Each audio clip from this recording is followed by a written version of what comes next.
씨, 또 죽는 게 여기 앞에도 죽는 게 또 있네. 이 무늬 같은 새끼들. 이제 다 거짓말 다 죽었지. 이거는 후기 관리 잘못인 거예요? 후기 관리 내가 그렇죠. 이제 그리고 좀 문제가 있는 건데.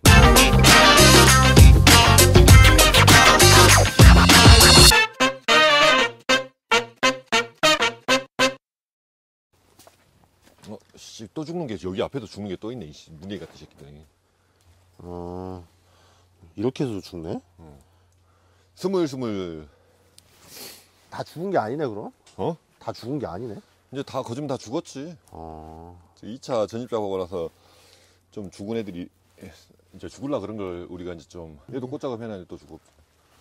이거는 후기 관리 잘못인 거예요? 후기 관리 내가 그렇죠. 이제 그리고 좀 문제가 있는 건데 얘가 이제 살아가려고 노력하다가 내가 잎을 이제 2차로 까면서 꽃작업하면서 이빨이 한두 개씩 또 까버리거든요. 그러면 이제 못 견디고 죽는 거죠.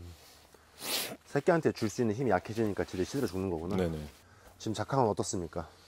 아직까지는 나쁘지 않죠. 지금은 꽃작업 해놓은 상태인데 여기가 보면은 오늘 첫 수확했습니다. 한 4kg. 4kg? 4kg 정도 수확해가지고 뭐 집안에 어르신 아버지 계시니까 네. 난자 포장을 해가지고 택배로 보내드리라고 했어요. 그 출하를 안 하고 그럼 4kg는 다 보내주신 거네요, 그러면? 네네. 또 나름 또 그런 맛이 있으세요, 또? 예전에 이제 어머니 살아계실 때는 무조건 첫 수확하면 그날은 어머니한테 따가지고 가는 날이었으니까 지금 이제 집안에 어르신이 한 분밖에 안 남아가지고 우리 매제 아버지밖에 안 남아가지고 또 드셔보시라고 보내고. 멋지네. 이게 분홍색이 이제 나오기 시작하네요, 보니까. 그건 이제 잿빛곰팡이 전조 증상이죠. 그죠. 내부 습이 좀 높으면 이런 증상이 있나요, 혹시? 그저께 날씨가 이제 갑자기 안 좋아지기 전에 잿빛곰팡이 약을 한번 방제하고 또 다시 좋아지자마자 또 방제를 했는데 지금은 이제 대기 습도를 갖다 높이는 시기다 보니까 조금 과를 비대시키려면은 습도를 높이지 않으면 과가 안 비대가 안 되고 씨가 막 튀어나오는 돌출되고 돌출되고 되다 보니까 위험 부담을 안고도 조금 습도를 높이는 편입니다. 우리는 색깔 자체를 갖다가 딱 잘 나오지 않으면 따지 않기 때문에 이것도 오늘 패스된 거지. 딴 데 같으면 땄을 텐데. 모레 이제 우리 전체적으로 이제 1차 출하를 하거든요. 여기 옆에도 이거 하고 있고. 딴 데 같으면 얘는 또 물이 또 왜 새고 있다냐. 그 시설이 이제 뭐 갈 때까지 간 것 같아요. 8년 정도 돼가지고 이제 9년 가는구나. 일화방 꽃정리는 다 하신 거예요, 그러면? 처음에 이제 시작할 때부터 좀 서서히 하자고 이야기를 했어요. 왜냐면 이제 딸기가 어떤 식으로 갈지도 좀 궁금하기도 하고 전체적으로 분화를 안 시키고 나서 심으신 분도 많다 보니까 우리는 조금 느슨하게 가서 작은 거라도 따가지고 수익을 좀 많이 만들어자 그래가지고 우리 그룹 전체 공지를 했었거든요. 그래서 꽃작업 자체를 좀 늦게 시작했고 그리고 멍텅이앵굴이라고 그러죠. 송거지가 워낙 많아가지고 그것들 받고 꽂고 하다 보니까 지금 이제 이동이 이제 끝나가요. 제일 여기가 이제 열악한 환경이거든요. 자리도 낮고 그래서 의자에 앉아서 해야 되고 막 그래가지고 여기 끝나고 나면은 뭐 3일 하면은 한 6일이면은 끝나겠죠. 꽃작업은 좀 변화가 있나요? 올해 같은 경우 혹시? 뭐 그전이랑 거의 비슷합니다. 뭐 귀여운 거 먼저 따내야 되고 나머지는 변했다고 하면은 한 2억이 정도 더 놔둔다고 생각해야죠. 더 남긴다고요? 네네. 그 이유가 있나요? 올해 이제 작황이 어쩔지 모르니까 이하방이 이제 이하방이 출래를 하고 있지만 금액 자체가 좀 좋을 것 같으니까 조금 무리를 주더라도 좀 한두 개 정도 더 가지고 와서 수익 자체를 좀 높여보자는 생각을 하고 있습니다. 첫 딸기가 이제 가격이 더 좋을 것 같으니까 그래서 좀 무리수 주고 이하방이 좀 줄겠네요, 그러면. 네, 이하방이 좀 늦어질 수도 있고 그런데 그거 이제 이하방을 어차피 지금 이제 출래했기 때문에 구정 전에 딸 수는 있거든요. 딸 수 있는데 그때 어설프게 그 시간을 못 맞춰버리면 못 따면은 올해는 또 구정이 빨리 들어가지고 넘어가 보잖아요. 그러면 수익 자체가 없어지니까 차라리 조금 더 가지고 가자 생각하고 있어요. 날씨가 한번 반짝 추웠다가 다시 날씨가 풋해졌어요. 그러니까 이때 가장 주의해야 될 게 혹시 뭐 있나요? 네, 기본적으로 딸기는 온도로 익는 작물이다 보니까 온도 관리 부분을 꾸준하게 신경 써야 됩니다. 예를 들면은 날씨가 흐렸었던 그 3, 4일 동안에 평균 온도는 12도 정도밖에 안 되는 겁니다. 어찌 보면은 야간의 온도는 7도, 8도 어쩔 수 없이 유지가 됐을 것이고 10도 정도. 네. 주간의 온도는 올리려고 생각을 해도 18도 이상으로 잘 못 올리겠더라고요. 흐리니까. 네. 아침에 조정원을 하더라도. 그러면은 뭐 더해가지고 하면은 15도를 갖다 맞추려고 했을 때 3도 이상 빠져버리기 때문에 이렇게 날이 좋은 날은 조금 온도를 갖다 한 2, 3도 정도 높게 가지고 가는 높게? 예. 그래야지 우리가 원하는 45일 만에 익혀서 따지. 만약에 그 전하고 똑같이 관리를 해버리면은 이제 3도 정도를 빠져가지고 가다 보니까 하루 밀어주고 또 며칠 흐려버리고 그러면은 어느 순간 60일이 넘고 나서도 수확을 못하는 시기가 있어요. 돼요. 그러면 예전 같이 그 딸기 앞부분 코 있죠. 네네네. 코 부분이 물러지는 상황이 돼요. 코 물러지는 거? 네네. 그 전에도 말씀드렸던 것처럼 내가 온도를 너무 높게 해서 물러졌는 것 같다 그러면서 대표님들이 대체적으로 문을 활짝 개폐시켜가지고 네. 차게 하려고 막 노력을 하거든요. 네네. 그러면 이거 물러지고 그 다음 거 물러지고 그 다음 거 물러지고 계속 줄줄이 물러지고 말아버리는 거예요. 아, 온도 쪽에 지금 45일 안에 무슨 온도로 가죠? 45일 온도만 적사 온도를 네. 맞추는 게 가장 네네. 숙제네요, 그러면. 네. 코 물러짐 현상이 나왔다고 생각하면 무조건 하우스를 덮어서라도 온도를 높이려고 생각을 해야 돼요. 온도를 떨어뜨리는 게 아니라 오히려 높여야 된다. 그렇죠. 높여서 빨리 익혀가지고 얘를 빼내고 네. 문제 있는 것들은 따내가지고 버리고 그 다음 애를 내가 원하는 시간 안에 익힐 수 있게 만들어야 돼요. 우리가 올린다는 게 이제 그 코 물은 거 그거 빨리 제거하기 위해서. 네, 제거하고 그 다음 것도 익게 만드는 거예요. 익게 하기 네. 위해서. 맛은 좀 떨어지긴 하겠지만 네. 수익을 갖다 예를 들어서 몇 킬로 뭐 1톤 가까이 버리는 뭐 그런 일은 안 일어나는 거죠. 그러고 나서 그 다음에 다시 또 내가 원하는 온도로 맞추면 되는 거죠. 시장에서 맛이 다 없다고 하니까 서량 딸기들이. 네네. 그래가지고 뭐가 원인일까 근데 올해 날씨가 생각보다 좀 풋한 거는 같아요, 확실히. 네. 온도 관리를 이제 저희는 오전에 어떻게 해라, 오후에 어떻게 해라, 야간 온도는 어떻게 해라, 그 다음에 그런 것들에 대한 이야기를 했으니까 거즘 맛은 비슷해요. 저희 이제 구름안에서 자연입하면서는. 네네. 그런데 이제 그렇지 못한 분들 같은 경우는 맛이 아예 없거나 그리고 뭐 예를 들어서 아예 익을 생각을 안 하거나 그런 상황이 되겠죠. 뭐 영상을 찍으니까 이제 다시 하나 더 말씀드리고 싶은 이야기 중에 하나는 뭐냐면 이불에 대한 관리. 네. 저희는 이불이 없지 않습니까? 네네네. 하우스 이불이 없다 보니까 딸기가 솔직히 맛있습니다. 아, 이불이 없으니까 맛있어요, 네. 오히려? 주야간의 온도차가 좀 심하기 때문에 더 그렇기도 하고.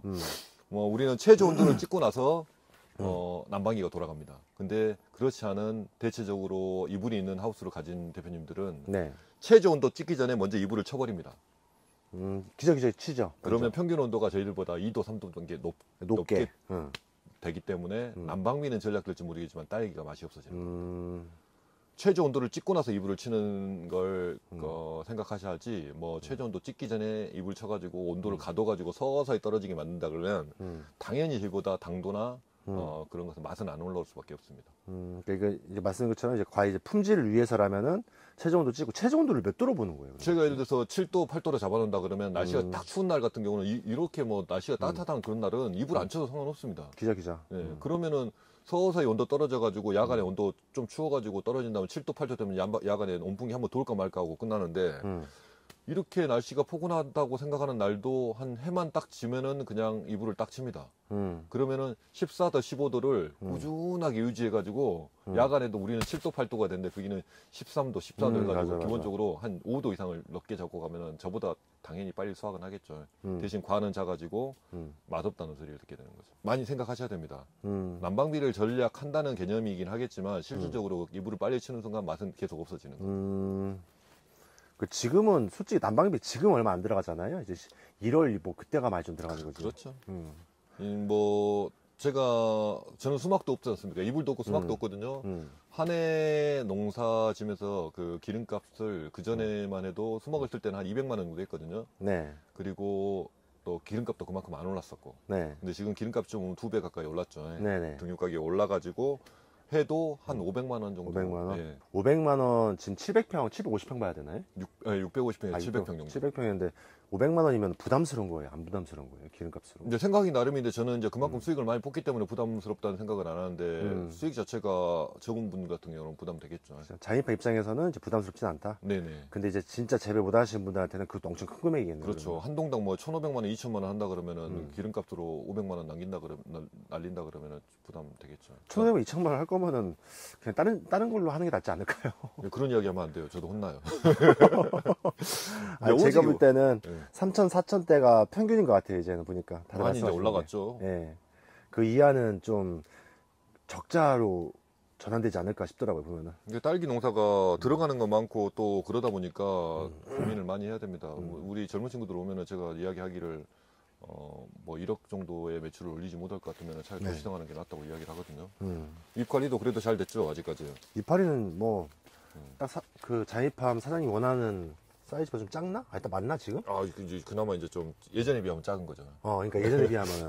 네. 근데 이 정도면 많이 큰 거죠. 음. 그리고 좀 약간 경화가 되는 시기긴 한데 그래도 이제 날씨가 선선해지니까 아무래도 좀 약간 경화되겠죠. 그리고 컨트롤킹 꾸준하게 뿌리고 있고. 아, 그럼 컨트롤킹, 뭐, 라워킹, CMF는 이렇게 돌아가면서 네네. 하시는 거예요? 그 중간에 이제 걔네들만 뿌리면 아까우니까 음. 뭐 응애약도 섞고 제피곰팡이 약도 섞고 총체벌레 약도 섞고 뭐 해가지고 하나씩 꾸준하게 뿌리면서 하고 지금 2하방까지 출래를 하고 있어가지고 저희도 지금 보면은 1하방 하고 2하방을 그냥 물고 나오는 것들이 많이 있어요. 이렇게 보면 이게 물렸네, 나오고 있거든요. 물렸네. 얘는 또 애가를 여기 달아놨네. 이거 또 실하게 달았네. 이건 처음에 몰라가지고 달아놓은 거니까 2하방 물고 나오는 애들이 있다 보니까 이제 좀 대체적으로 힘이 좀 딸리는 시기예요. 과도 달려있지.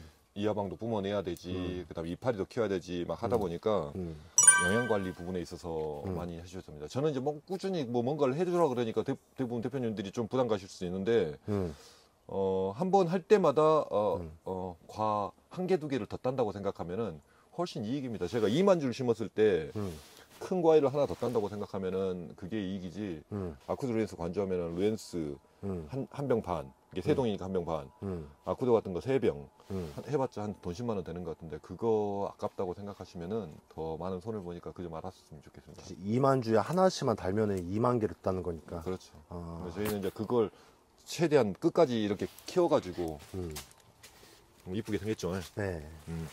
아직 실하고 좋네요. 색깔 들기 전에 이렇게 이쁘게 크게 키워가지고 1번으로 다 수확하면은 훨씬 더 이익이니까 그 점 아셨으면 좋겠습니다. 저는 그리고 이야기했다시피 저는 FMC 농법이라 가지고 FMC 제품으로 농사를 짓다 보니까 그런 이야기를 안 할 수는 없습니다, 솔직히. 뭐 다음에 이제 좀 어쩔란가 모르겠지만 지금 새로운 제품들도 막 계속 보고 개발을 있고 하고 계시잖아요. 네, 지금은. 보고는 있지만 아직까지는 그 제품을 의존하면서 그리고 이제 기본적으로 아무리 제가 그 전에 했던 것처럼 아무리 영양제를 많이 하더라도 기본적인 재배 지식이 없으면은 어려우니까 그 점 아셨으면 좋겠어요. 농가분들이 만약에 자이파이어 제품 출시한다고 하면은 네. 그 밝은제가 좋을까요? 칼슘제가 좋을까요? 저는 밝은제를 좀 많이 더 선호합니다. 우선적으로. 네. 이거 보시는 분들 댓글 알려주시면은 자이팜 제품 개발에 좀 많이 도움이 될 것 같아요. 그러면은. 농사를 하는 박사님들도 이야기하시는 부분 중에 하나긴 하지만은 황을 쓰냐 안 쓰냐에 따라서 농사의 방향이 바뀌었다 그러고 재배하는 수확량이 바뀌었다고 하는 것 같이 발근을 시키고 안 시키고에 따라서 우리도 딸기도 수확량 자체가 달라지고 수확일 자체도 달라지니까 저는 밝은제가 훨씬 더 좋다고 생각을 합니다. 지금 오늘도 삼척에 들쳐 나왔는데 비대위 시기를 지금 이제 1번 따버리고 나서 이제 비대위 시기를 2번하고 3번이 같이 있고 있지. 올해는 꽃의 숫자가 적다 보니까 너무 안 예쁜 애들 빼놓고 나서는 1번을 좀 놔두자고 이야기했는데 아니나 다를까 놔둔 애들은 다 중간중간에 이제 생각해가지고 또 여자들 또 우리 여동생도 마찬가지고 다 아깝다고 생각해서 놔둔 애들이 있고 나 역시도 이건 괜찮겠지 하고 놔두면은 뭐 장자 우선순위라 그래가지고 좋은 거 말고 나쁜 것도 막 밀어줘가지고 다 기형이 되고 많이 보니까 결국 일본 꽃은 제거하는 게 올해는 좀 고민을 많이 하셨을 것 같아요. 진짜 고민 많이 했죠. 꽃 숫자가 많으면 상관없는데 꽃 숫자가 별로 안 되니까 근데 1, 2, 3번 이제 1번 제거하고 2, 3, 4번 이렇게 커졌잖아요. 네. 이쁘네. 네. 확실히 일본 꽃을 제거하니까 균일하게 커져. 네, 균일하게 확실히. 전문가시구만. 이제 몇 년 차시죠? 이제 올해 9년 차. 벌써 온 지 9년 됐는데 오늘 아침에 우리 뒤에 이장님이 오셔가지고 네. 어떻게 잘 됐냐 뭐 그런저런 이야기를 하고 있는데 이러저러 이야기하다 보니까 벌써 9년 차더라고요. 이장님 저 벌써 9년 차입니다 그러니까 웃더라고요. 이제 고인물 다 되셨네요, 이제.